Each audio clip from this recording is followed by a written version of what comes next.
how would you change the perception of Christian filmmakers, honestly? Because there's a lot of Christian film, a lot of Christian media that shows really the sunshine and skittles side of Christianity, like the happy-go-lucky kind of stories, which I'm not saying there's anything wrong with those messages.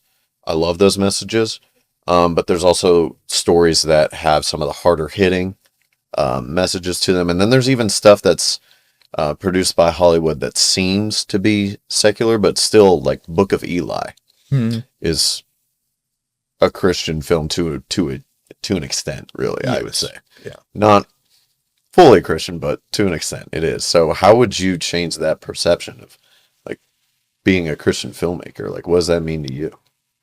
I think I think we need more Christians making Christian films, and I think we need, in my opinion, I think that, like you said,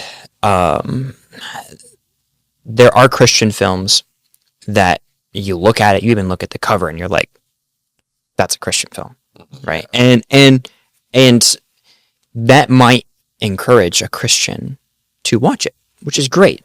Right. It's great. You know, you can take heart in that it's probably going to be, safe, I would say, for the most part, safe for you to enjoy as a family. Right. Like it's encouraging for a fellow. Yes, Christians. and we absolutely need those projects. Yes. I feel, and this may change over the course of my career, but I feel like Jake and I do well with taking spirituality and forming it and ingesting it into hard situations. Sometimes abstract, sometimes just very grounded and brutal. And I think that we enjoy that, doing it that way. And I think then as we move forward, we're honing our craft. Yeah. And how do we do this in a way that is not, it's like not overbearingly dark. It's not subtly Christian. Because I don't think we want to be in the subtle realm. I don't want people to walk out of our films and be like, well, are these guys Christian? Yeah. There's some elements. Like, we don't want to be lukewarm Christians. We don't want to be too dark. We also don't want to be too, I guess, happy-go-lucky. In your face, yeah. Goodness attracts people. The goodness of the word, the goodness of the faith attracts people. But I think darkness, whenever you show that, it's very easy to glorify darkness. Mm-hmm. But how do you showcase darkness in a way that is like, okay, you're not glorifying it. Don't go that way. But you still are honest and trying to be relatable with it. Giving people perspective in an honest way that's relatable to the world. And I think a part of that is writing characters that make realistic decisions, right? Realistic and, to be honest, sometimes harsh, sinful decisions, because we know that exists. And I think the problem is that with certain Christian mediums, it's like bad decisions don't exist. Yeah. Yeah. And I think that's where people sometimes can get disconnected if it's too good for the sake of being good. And again, there's a balance here, right? Because you don't want to glorify evil. But I do think showcasing evil is important, because then it gives your viewers perspective. So, I mean, that's my, I guess, complicated take on it. Yeah, sure. Sure. Yeah, because one of the things I really love, and I heard my pastor say one time, is that the devil is not a man in a black suit. Yeah. He wears a white suit. Because Lucifer, before he became Satan, was the angel of light. So even to this day, he still will disguise himself as the angel of light and try to show you, yes, no, I am the way. Look at how beautiful I am. I Yeah. And he's very manipulative. Oh, very much so. Yeah. Yeah, evil can be very easy and comfortable. Being good is not an easy thing to do. No.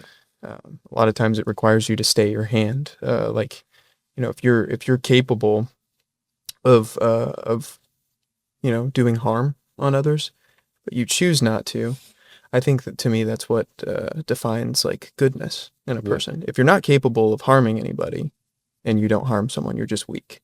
But if you're capable of it and you choose not to, I think that's what defines goodness. But we try to, like he was saying, we try to instill these like Christian values and develop these characters who are, capable of destruction. Right.